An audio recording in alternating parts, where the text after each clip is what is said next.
In Chapter 9, we are going to cover diseases and conditions of the respiratory system. The primary functions of the respiratory system are ventilation and respiration. Respiration maintains life by supplying oxygen to organs, tissues, and cells, and by allowing for the removal of carbon dioxide.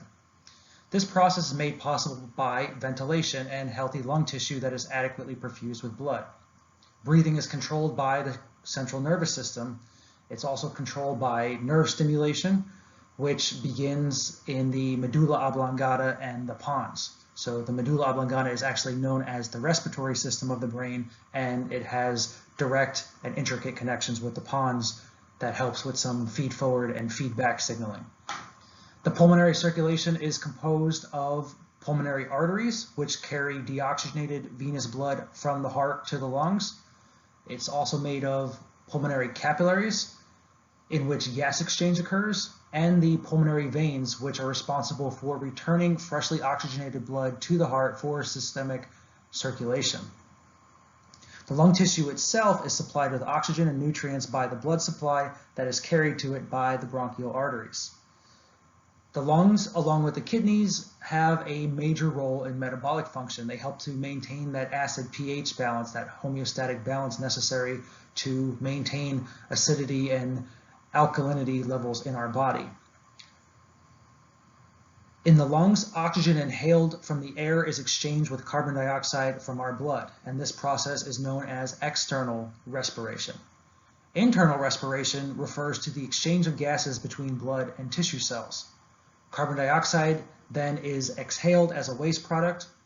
Inhaled air and exhaled air pass through the respiratory tract, which includes the nose, the pharynx, the larynx, and the trachea. And we're going to talk about some of the pathologies associated with the previously mentioned anatomical structures.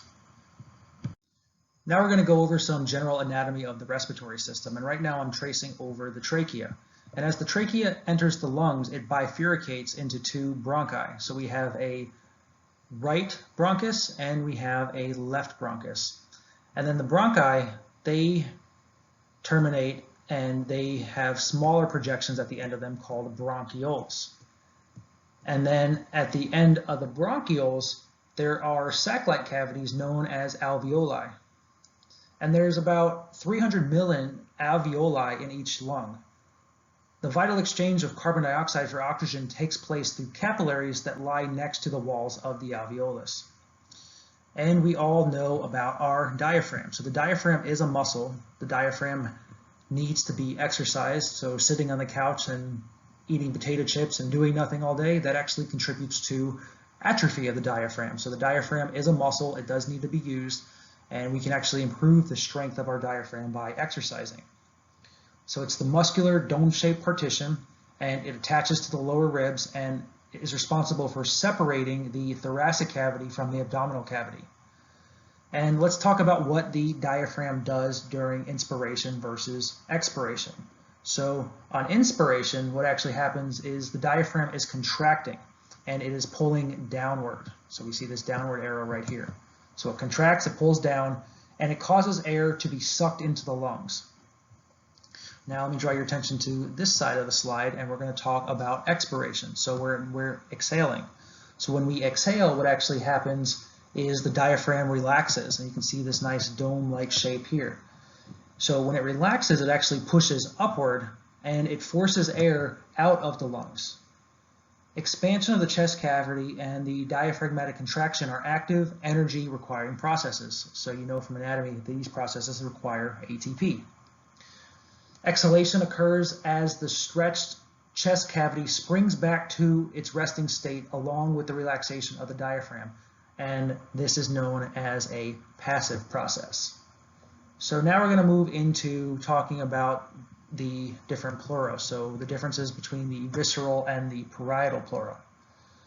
And these are membranes that encase the lungs. So the visceral pleura actually encases the lungs, and the parietal pleura line the inside of the chest or the thoracic cavity.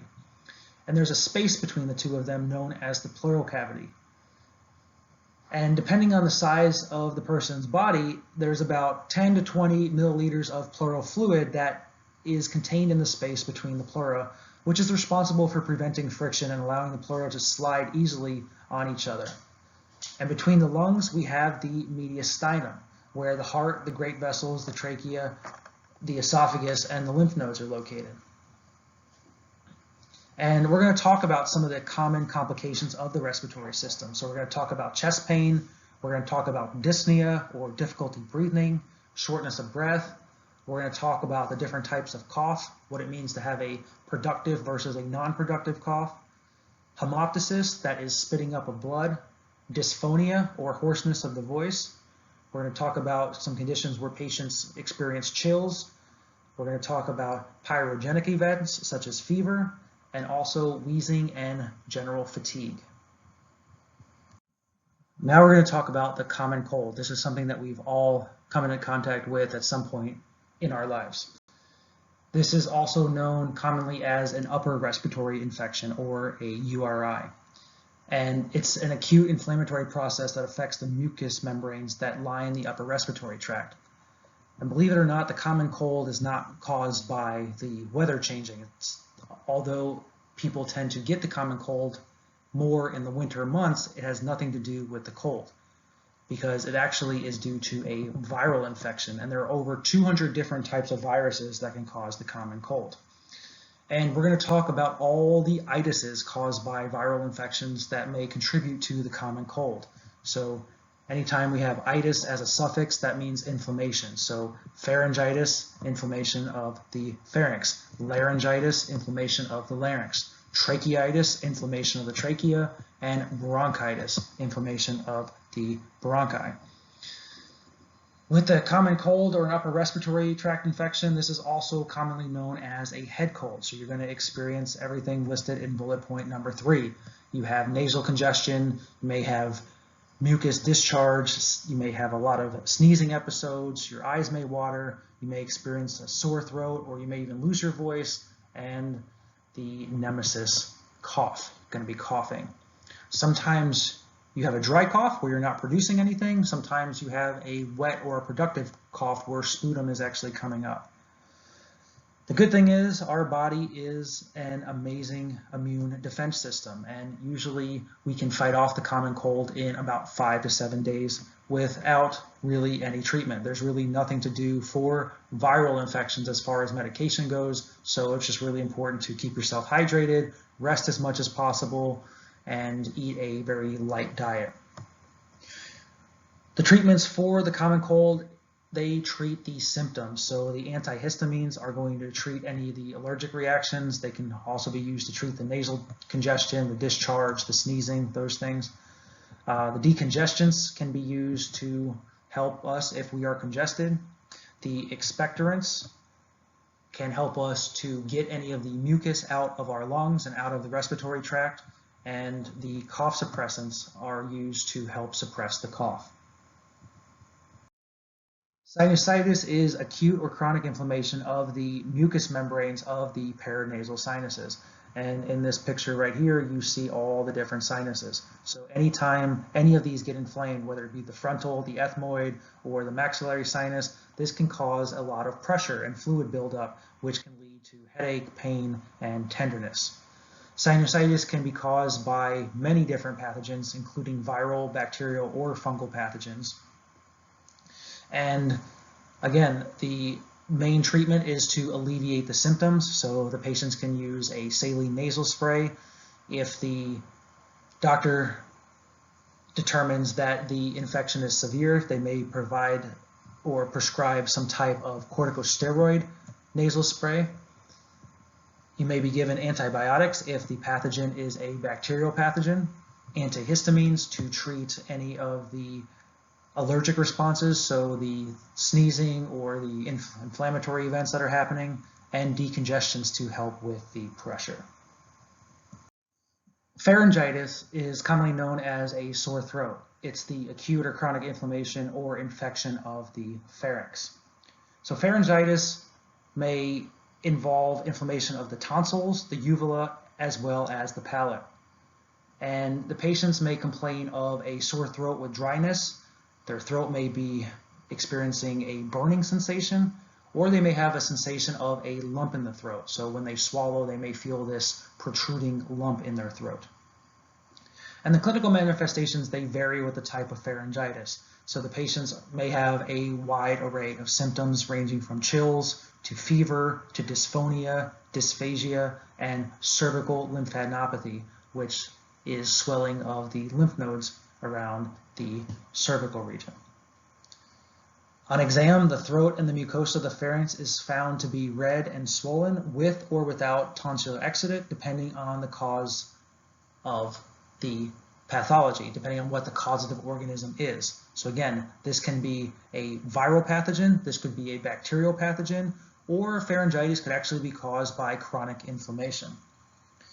The most common cause of pharyngitis is a viral infection, and tonsillitis is the most important cause. So in children, it's often an extension of some type of streptococcal infection from the tonsils, the adenoids, the nose, or the sinuses.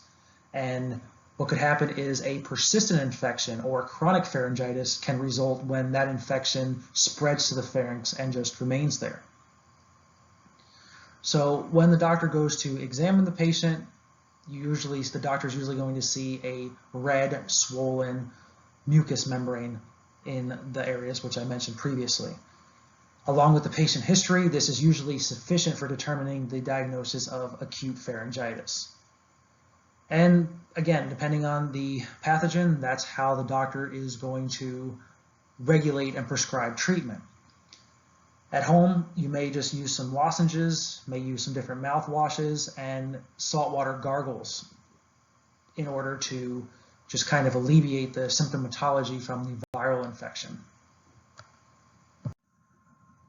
Laryngitis is inflammation of the larynx, which is going to cause hoarseness in the patient's voice.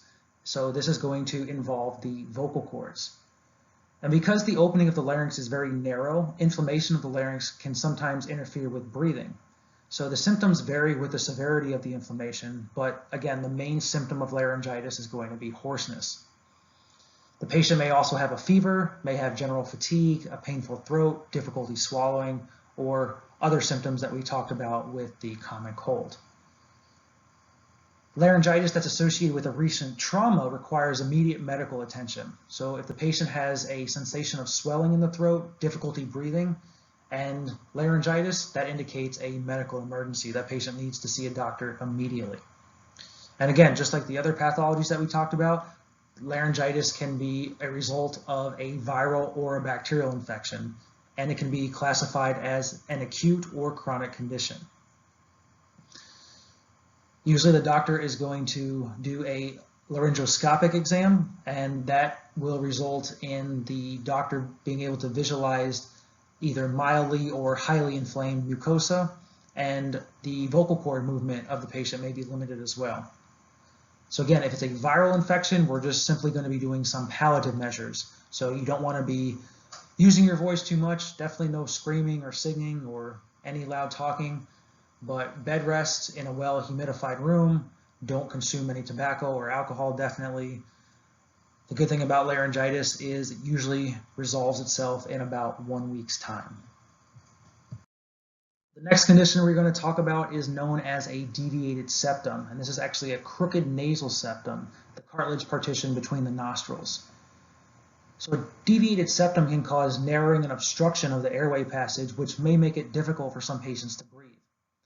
Other than the difficulty breathing, these patients tend to develop sinusitis from time to time. But other than that, nothing really, pathologically speaking, is of much concern. The nose can appear normally externally, but in this guy, we can definitely see the deviated septum, and we can see the narrowing of the nair on the patient's right side. And unless the deviation is really severe, it may not even be realized by the patient, but it may be found on a routine physical exam by a physician. This is usually a congenital anomaly, and again, like I mentioned, unless it's a substantial deviation, the patient's going to remain relatively asymptomatic. There may not even be any signs at all. Treatment is usually not necessary unless we get an airway obstruction. Once we get that airway obstruction and the patient's actually complaining of difficulty breathing, then the septum can be straightened surgically via a rhinoplasty or a septoplasty, and there's usually a very good prognosis. Once the patient's deviated septum is fixed, patient will say he or she has tremendous improvement in breathing and sleeping as well. A nasopharyngeal carcinoma comprises a general umbrella term which has all of the different tumors around the pharynx and oropharynx encompassed in it. So there are a lot of different types of nasopharyngeal carcinomas. But these are most commonly caused by diets, those that eat a lot of processed meats and salted fish. Other than diet, the main culprit that causes nasopharyngeal carcinoma is going to be the Epstein-barr virus. And because of the anatomical location of the nasopharyngeal tumor, patients are often asymptomatic during the early stages of the disease, but they will present later on with a classical clinical triad of the neck mass, a nasal obstruction with epistaxis or bleeding of the nose, and serous otitis media. And it is actually pretty rare to find all three of those symptoms in a patient, but the individual symptoms do occur frequently.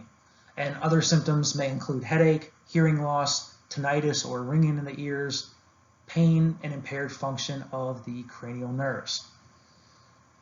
Nasopharyngeal carcinomas are relatively susceptible to radiation, and because of the anatomical constraints of the nasopharynx, we don't usually do surgery on these conditions. So because of the radiosensitivity, radiation therapy is how the doctors usually treat nasopharyngeal carcinomas. And if they are detected very early on and they're hit with radiation very early on, the prognosis is relatively good. Nasal polyps are benign growths that form as a consequence of distended mucous membranes protruding into the nasal cavity. And we can see some nasal polyps in the pictures here. So in figure A, this is actually a close-up view of these ball-like masses blocking the nasal cavity. So this is a nasal polyp here, and this is a nasal polyp here. And then you can see once the polyps are removed, you can see the clear passage in B here, and you can see the passage over here where the polyp once was. So overall, nasal polyps aren't really anything to be majorly concerned about until they actually cause severe obstruction of the airways. If they do cause severe obstruction of the airways, that may make it difficult for the patient to breathe. And they can also affect or impair the sense of smell. So the patients may be asymptomatic early on. Nasal polyps could cause allergic rhinitis and or sinusitis, but they're usually caused by the overproduction of fluid in the cells of the mucous membrane. And the overproduction is usually a result of a condition known as allergic rhinitis. Some aspirin-sensitive people have the triad of nasal polyps, asthma, and urticaria or hives.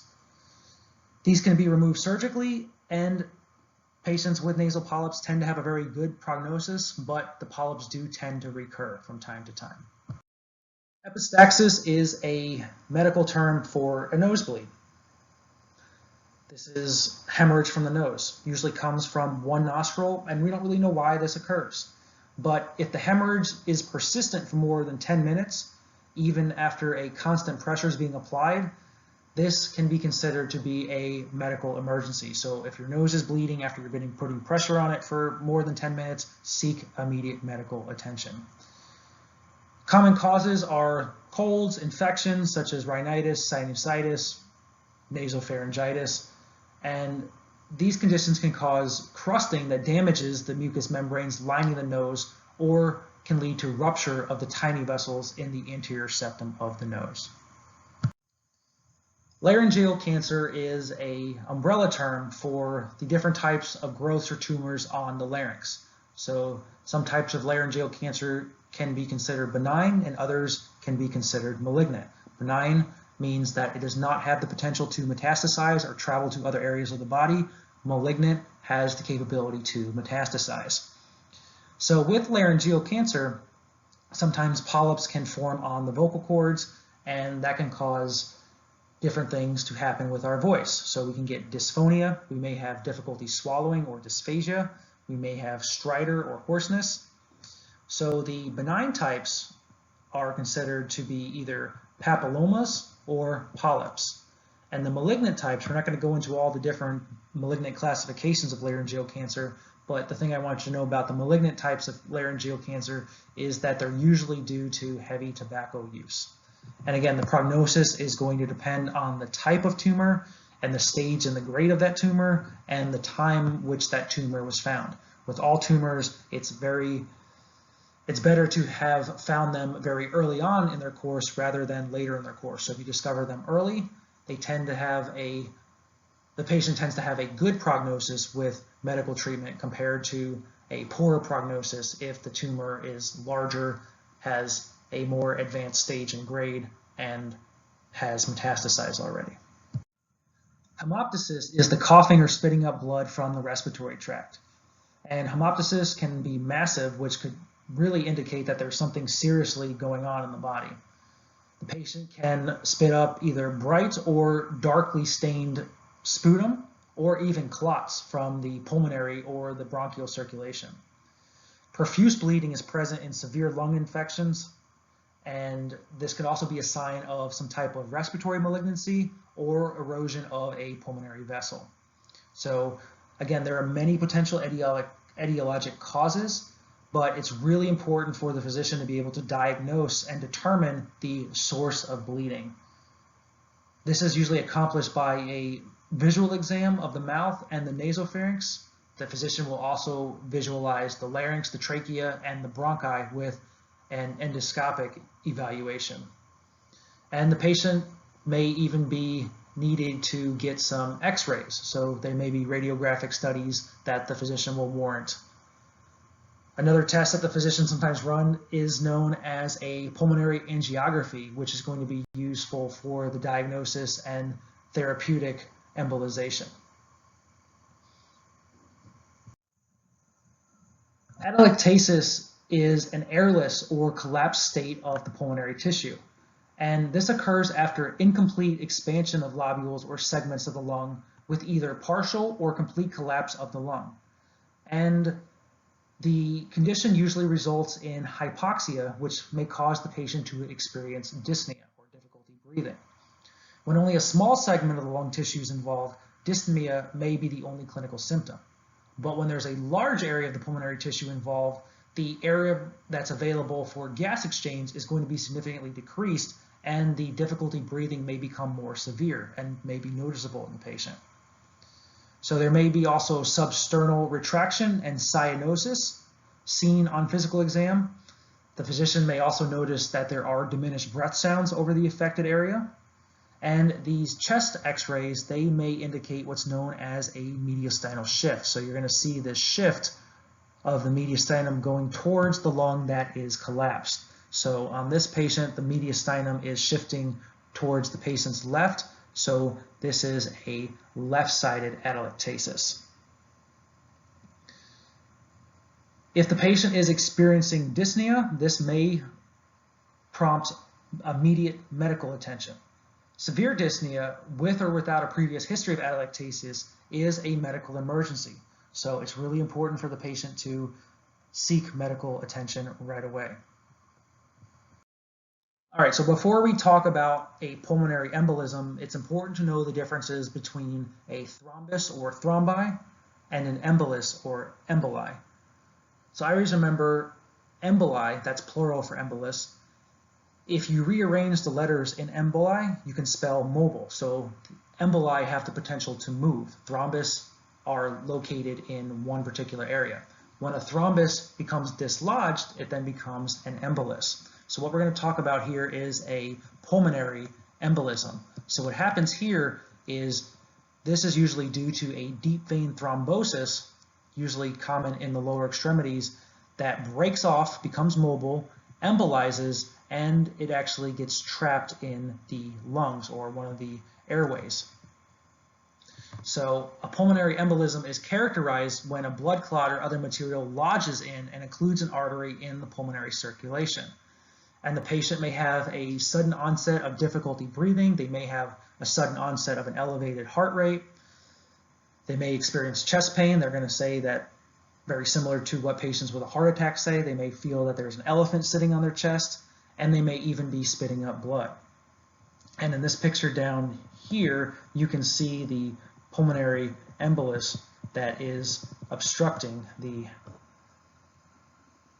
pulmonary circulation. Lung scanning and CT angiography are used to image pulmonary blood flow, and they are usually helpful in diagnosing this condition. Pneumonia is infective inflammation of the lungs, and there are many different viral or bacterial pathogens that can cause pneumonia. Pneumonia can affect the lungs either unilaterally or bilaterally, and depending on how much of the pulmonary system is actually affected, the patients may have different amounts and different types of symptoms. But very commonly seen in pneumonia, the patient is going to complain of a cough, patient may have a fever, and shortness of breath. With pneumonia, especially if it's viral pneumonia, well, there's not much to do other than, again, bed rest, make sure the patient stays hydrated and is eating well and an easily digestible diet.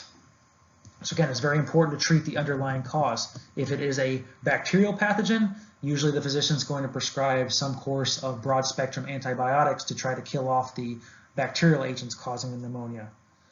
Good thing about pneumonia, it has a relatively good prognosis for healthy individuals. As patients become immunocompromised and have other comorbidities such as asthma, the prognosis becomes a little worse. A pulmonary abscess is a cavity of contained infectious material in the lung, and you can see that depicted in the picture right here. And abscesses usually occur on the lower portions of the lung due to gravity, and they usually occur on the right side more than they do on the left side because of the vertical orientation or the more vertical orientation of the right main bronchus. So patients who present with pulmonary abscesses, they may have alternating chills and fever. They may complain of chest pain. They're going to have a productive cough, so they're going to have some type of discolored sputum. And pulmonary abscesses are often a complication of pneumonia that's caused by some type of bacterial pathogen. The physician may notice that the patient has decreased breath sounds when the physician is listening to the patient breathe via a stethoscope. And again, the whole point of treating this condition is to treat the underlying pathology. So if it is a bacterial pathogen that's causing this, let's rid the patient of the bacteria. So usually some type of broad-spectrum antibiotic is going to be given. If antibiotics don't work, sometimes surgical intervention will be pursued. Legionnaire's disease and Pontiac fever are pathologies that are caused by the bacterial pathogen Legionella pneumophilia. Legionnaire's disease is more severe than Pontiac fever. And this disease is an acute respiratory tract infection that produces severe pneumonia-like symptoms or even possibly fatal pneumonia. And it was named after an epidemic outbreak at an American Legion convention in Philadelphia in July of 1976. So during that convention, there were more than 200 people that fell ill and 34 died as a result of the disease. The patients are typically going to present with general tiredness, a headache, and a cough.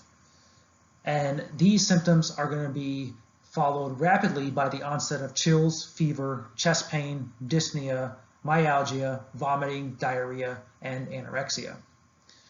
The symptoms often mimic those of pneumonia, and the incubation period for Legionnaire's disease is about 2 to 10 days, and it usually resides or resolves itself in about 1 week. Again, Pontiac fever is less severe than Legionnaire's disease. Pontiac fever, patients who suffer from that usually just have a high fever with muscle aches, and this usually lasts between 2 and 5 days. The good thing about these two diseases is they are not contagious. So they are usually contracted when patients inhale bacteria through some type of contaminated aerosolized water droplet. So Legionnaire's disease can colonize the air conditioning systems, and that's most likely how the patients in the 1976 outbreak got it. Legionnaire's disease or the pathogen was probably circulating through the air system and everybody was breathing the same air. The good thing is that this doesn't transmit very well from patient to patient. It's breathed in through some type of contaminated air source. Respiratory syncytial virus pneumonia, or RSV, is an inflammatory and infectious condition of the lungs, and it's commonly seen in infants, young children, and older adults. And this is one of the viruses that we are actually seeing in Texas right now break out in tangent with COVID-19. So there's been a lot of cases of RSV being reported along the American-Mexican border right now. And this viral pathogen causes cold-like symptoms, which include nasal congestion, otitis media, and coughing. And it tends to colonize the upper respiratory tract first, and then it's going to make its way down to the lower respiratory tract. And when it gets into the lower respiratory tract, the patient may experience fever, general tiredness, and more frequent coughing. The patient may also complain of difficulty breathing and wheezing. And RSV usually occurs in the winter months, and this is a highly contagious virus. So this does spread via contact with secretions of infected people. But the good thing is most young people have relatively good immune systems, with a few exceptions, of course, so the prognosis is usually good. Influenza is a generalized, highly contagious, acute viral disease that occurs in annual outbreaks. And even though we have a vaccine against the flu, it is only termed to be about 30 to 40% effective because the flu virus is intelligent. It has the capability to mutate. So it has unique parts to it. It has hemagglutinin and neuraminidase. So that's the H and the N in the different strains. So you may have heard of H1N1 or the swine flu, H2N1, and each season the flu knows how to mutate, and it knows how to evade vaccines and vaccine protection. So vaccines are recommended by a lot of different physicians. However, the CDC states that they're only about 30 to 40% effective against the flu each season. And influenza is caused by the different types of orthomyxoviruses, type A, type B, and type C. And it can cause inflammation of both the upper respiratory tract and the lower respiratory tract mucous membranes. Patients are going to complain of cough, fever, headache, sore throat, and general tiredness. So in mild cases, the fever is going to reach about 100 to 102 degrees, and that may last for about 2 to 3 days.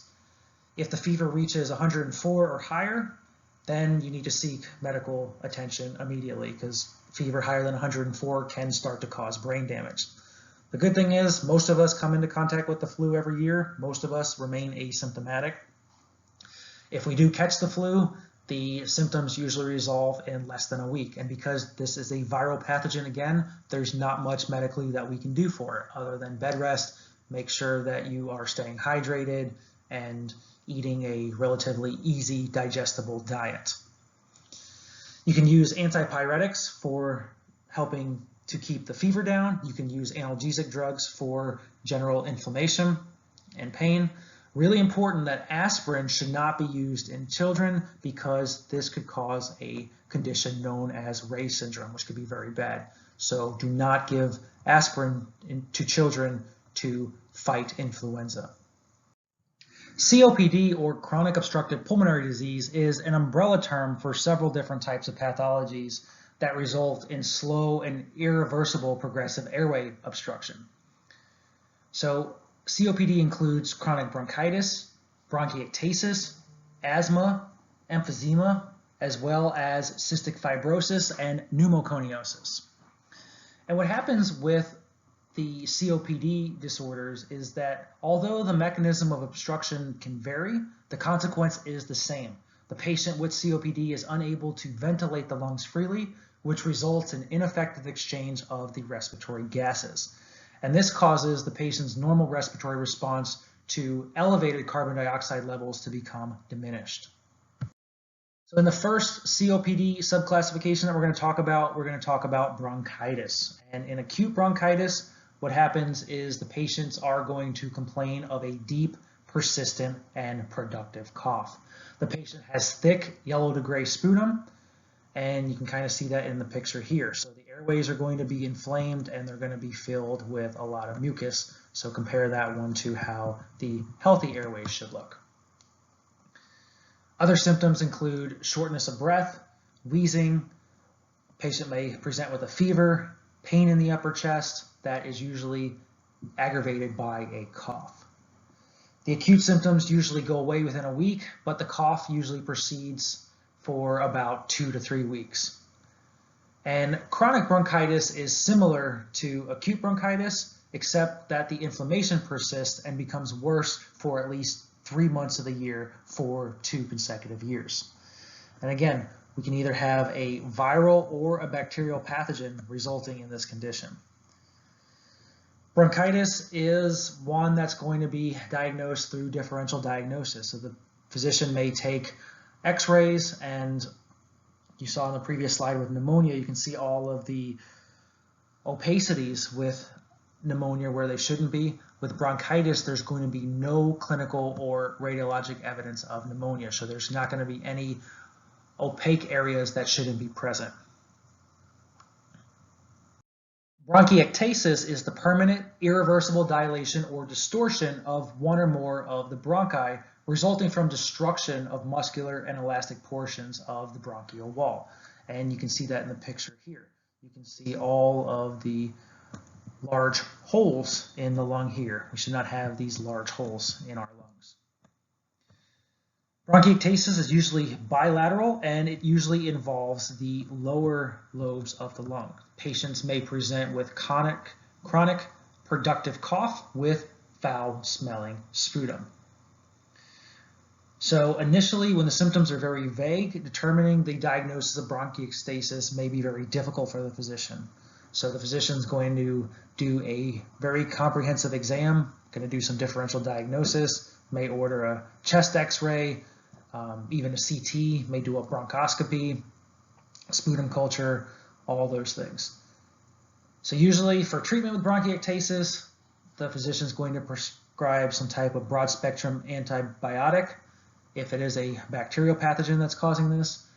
And usually the physician will also prescribe some type of bronchodilator to dilate the bronchi. So if there is any obstruction, it may help the patient breathe a little bit easier.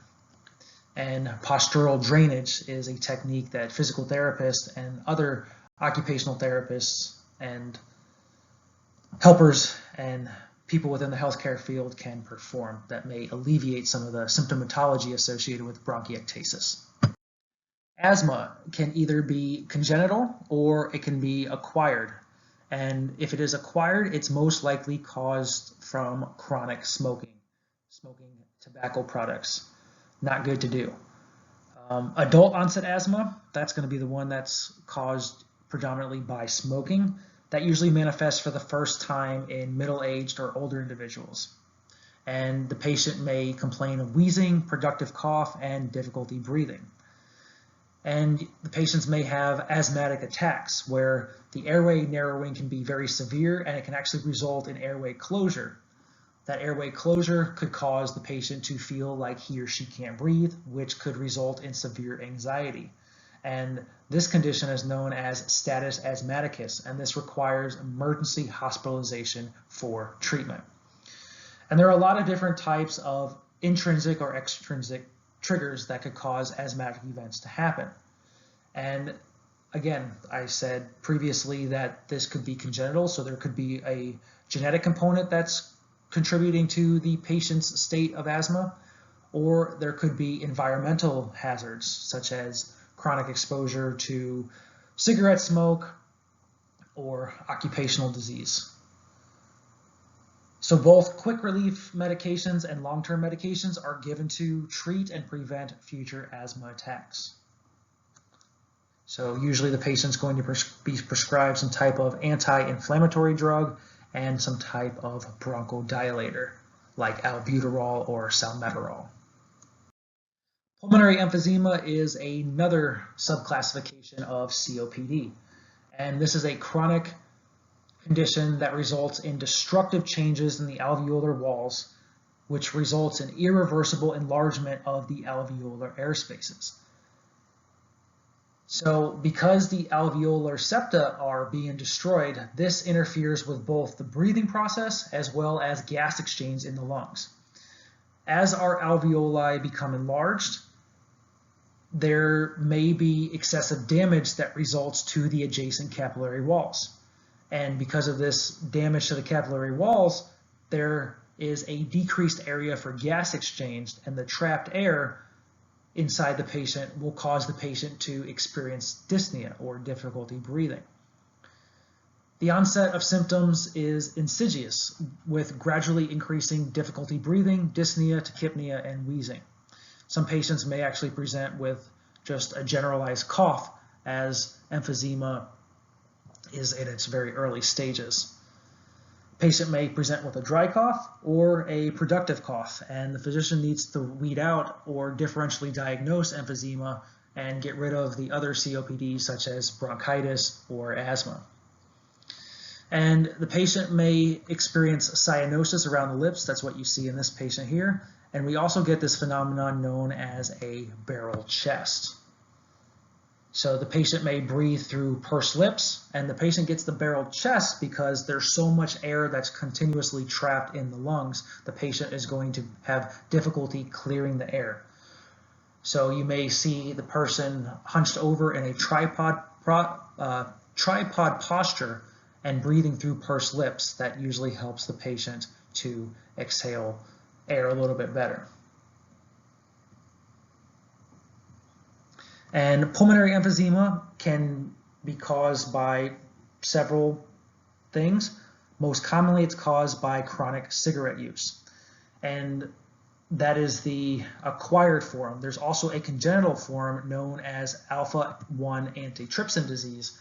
And this is a genetic issue where the alpha-1 antitrypsin lack basically causes the alveoli to destroy themselves and results in congenital emphysema. The bad thing about emphysema is the long-term prognosis is relatively poor. Pneumoconiosis is any disease of the lung caused by long-term mineral dust inhalation. So these are usually our occupational diseases. So this just means dust in the lungs. And some of the occupational diseases could be working in the coal mines, working in old buildings, in the construction field, working in areas where there's a high dust particle concentration, such as working at sawmills as well. So asbestosis, anthracosis, and silicosis are subclassifications of pneumoconiosis. In all of these dust-related diseases, the patients are going to present with a dry cough, which later may turn productive and be similar to the cough that's produced in patients with chronic bronchitis. Pulmonary hypertension, tachypnea, general malaise, and recurrent respiratory tract infections are very common in these patients. So I'm going to go through the diseases briefly in bullet point 2. Asbestosis, that's caused by exposure to asbestos fibers. All of these diseases are usually slow and progressive, so they usually take about 10 years of chronic exposure to actually manifest. Asbestosis is the most commonly occurring type of pneumoconiosis because asbestos fibers were considered very effective in the past as insulation and reinforcing materials. So people who used to work in the heating and cooling industries way back in the 1950s had to work with a lot of insulation that had a high asbestos content. So our insulation is now relatively free, if not completely free, of asbestos. Another form is anthracosis. Anthracosis is known as black lung or coal miner's lung. So this is the disease that people acquire from working in the coal mine, from inhaling all of that smoke or coal dust for many, many years. And then silicosis, that's going to affect stonemasons and metal grinders who work in quarries. And this develops as a result of inhaling all of those small particles, inhaling silica or quartz dust, and this causes a dense fibrosis of the lungs and emphysema with respiratory impairment.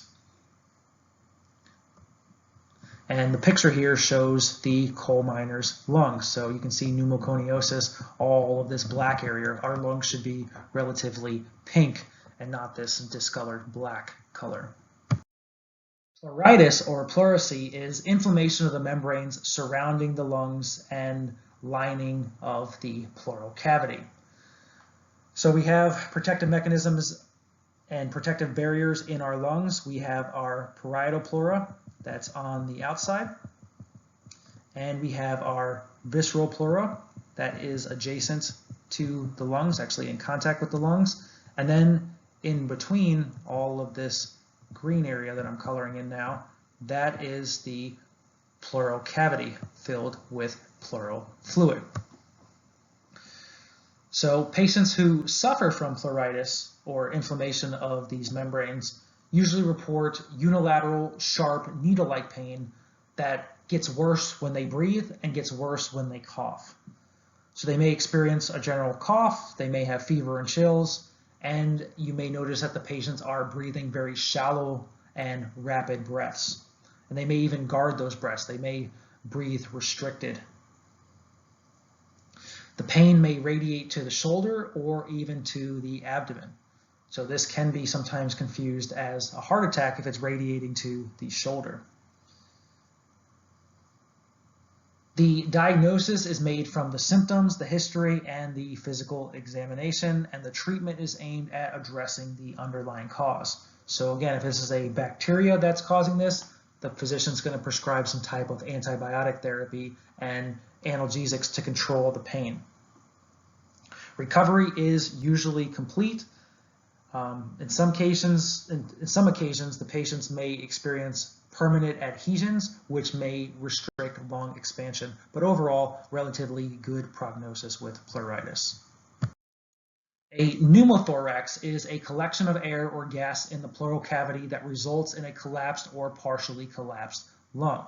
So we see the pneumothorax on the right side of the patient here. The collapse of the lung causes severe shortness of breath, sudden and sharp chest pain, falling blood pressure, a rapid weak pulse, and shallow and weak respirations. You may see the patient start to turn blue or appear cyanotic. And because the patient is turning blue and is having difficulty breathing, the patient may also experience anxiety as well. Increased air pressure on the affected side causes a mediastinal shift to the unaffected side. So the mediastinum in this patient is going to be shifting towards the left. This is opposite of what we see in atelectasis. So please be able to differentiate a pneumothorax from atelectasis. And this can be caused by a spontaneous reaction or due to some type of trauma. The spontaneous pneumothorax occurs when an opening occurs on the surface of the lung. And this could be a result from erosion of alveoli from tumor or disease, some type of increased pressure from the respiratory system, or even a spontaneous tear in the tissue. The traumatic pneumothorax occurs usually due to some type of penetrating wound, like a gunshot or a knife laceration, or somebody getting stabbed with a knife in the chest cavity. A hemothorax is the accumulation of blood and fluid in the pleural cavity. So in pneumothorax, we had the air accumulation. In hemothorax, we have an accumulation of blood. Signs of hemorrhage in patients include pale and clammy skin. They may have a very weak pulse, and you may also notice that their blood pressure is falling rapidly. The patient may experience chest pain and labored respirations. The patient may also be breathing very shallowly and may be gasping for air in some cases. This is a life-threatening condition and a medical emergency, so immediate medical attention is warranted in this case. The breath sounds are going to be diminished or absent on the affected side, and chest wall movement is going to be relatively low on the affected side as well. So a chest x-ray is going to show blood in the pleural space, and blood tests may indicate hemorrhage in the patient, and arterial blood gas analysis may reflect some type of respiratory failure, especially if the patient is in the acute distress phase. Pulmonary tuberculosis, or pulmonary TB, is a chronic, acute, or subacute infection that's caused by the bacterial pathogen Mycobacterium tuberculosis. Patients who suffer from tuberculosis may experience weight loss, a reduced appetite, they may be listless, they may have chest pain, a dry cough, general fatigue, as well as a fever in the very early stages. As the infection progresses, that dry cough may turn into a productive cough, and the patient may actually start to spit up blood, and may also experience extensive fevers and night sweats. So what actually happens in pulmonary tuberculosis, if the bacterial pathogen isn't treated, the lung tissue can actually become necrotic, then it can become fibrotic, and then eventually calcifications can occur over the lungs. So again, here you can see the apical portion of the lung dramatically infected and affected by pulmonary tuberculosis. The good news is if we treat this condition very early, we get the proper regimen of antibiotics, the prognosis is relatively good. But again, as this progresses and more of the necrosis and fibrosis and calcification progresses, the prognosis tends to get worse and worse.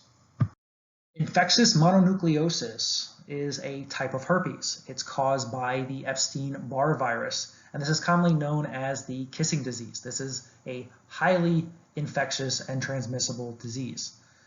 So patients who suffer from mono or glandular fever, they predominantly present with two main symptoms: lymphadenopathy or swollen lymph nodes, and fever that typically peaks in the afternoon.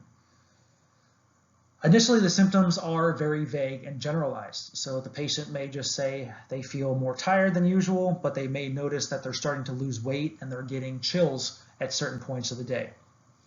As the infection progresses, the patient may experience a sore throat, more elevation of their fever, a headache, fatigue, and more generalized lymphadenopathy or swelling of the lymph nodes. And what you see here is you can actually see the tonsils, they start to get coated with this white debris. That's a common characteristic of infection with mononucleosis or the herpes virus. This virus can result in mild yet transient hepatitis, so this is inflammation of the liver that goes away, and atypical lymphocytosis, because what happens is there is an acceleration of lymphocyte production and recruiting to the particular area. The patient may have an excess amount of lymphocytes present if CBC is ordered. And again, we're going to treat based upon symptoms. So again, because this is a virus, antibiotics aren't going to do anything. But during the acute phase of fever and malaise, the patient should be encouraged to bed rest as much as possible, take in fluids, and if the fever is elevated, the patient may use some type of antipyretic medication such as acetaminophen. Adult respiratory distress syndrome, or ARDS, is a type of acute lung injury characterized by severe pulmonary congestion, acute respiratory distress, as well as hypoxemia. And the sudden onset of severe hypoxemia, progressive hypercapnia, or accelerated breathing rates, and acidosis in the patient who recently has experienced trauma, septicemia, shock, or insult to the lungs or the rest of the body is termed adult respiratory distress syndrome. So the lungs are hemorrhagic. They can also be wet, boggy, congested, and unable to diffuse oxygen. And atelectasis may result from this condition. And the symptoms usually occur within 1 to 2 days after a medical or surgical insult to the body. So initially the patient may have this initial onset of difficulty breathing with rapid and shallow respirations. ARDS is considered secondary to some agent of insult. So again, this may be a result of a medical procedure, also known as an iatrogenic condition. Patients with ARDS sometimes have an underlying cause, but not always. Unfortunately, there's no cure for ARDS, so the patient's just going to receive some type of supportive care. But sudden onset is considered a medical emergency and warrants immediate medical attention. Sarcoidosis is a multisystem granulomatous disorder, most commonly detected in the lungs. And initially, the patients aren't going to have any complaints or even just relatively mild symptoms. But in pulmonary sarcoidosis, as it progresses, the patient may complain of a dry cough, shortness of breath, or mild chest pain.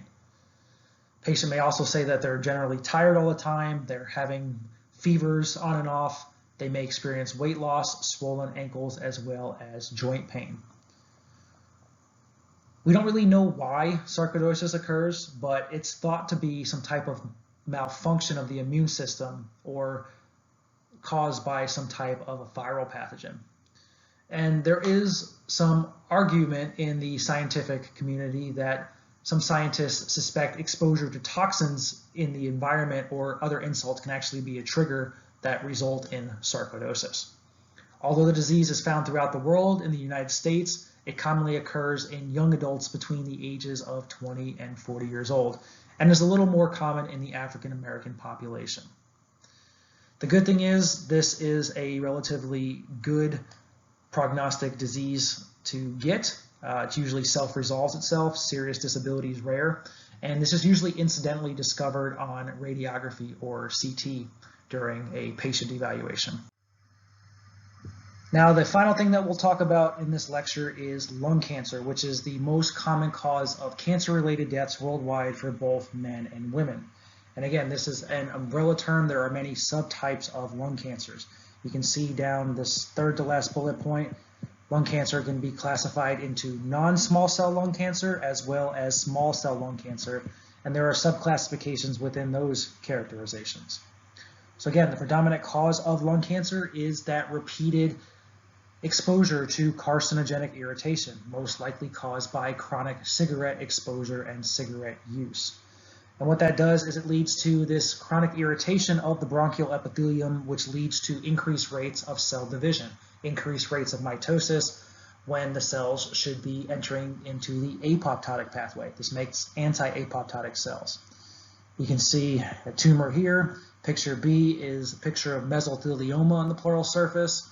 And then in the x-rays, you can see these radioopacity, tumor here and tumor right here. Many patients with lung cancer, they have existing COPDs or existing respiratory comorbidities.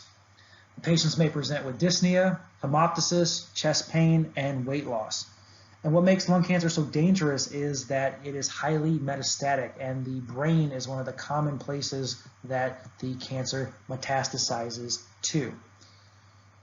And overall, lung cancer generally has a relatively poor prognosis because of the metastatic potential that it has. So lung cancer, there's really not much that can be done for it in the later stages. It's mainly just palliative care and to make the patient carry out his or her days in the best form and improve their quality of life.